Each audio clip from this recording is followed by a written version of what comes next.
What's up, this is Ricardo, and in this video I'll show you how to remove the touchpad from a Dell Latitude 3488. If you're looking for parts for this laptop, go to our website and use this coupon for a 5% off discount.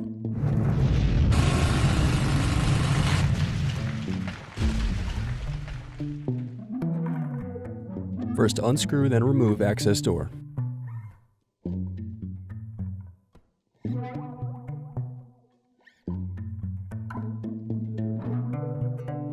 Now unscrew and disconnect battery.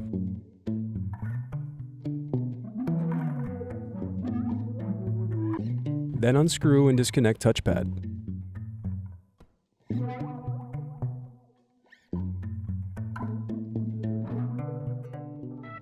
Thanks for watching. Don't forget to like and subscribe if you enjoyed this video. And if you need more, check out this playlist to watch other tutorials for your laptop. You can also click here to find parts for your laptop at partspeople.com.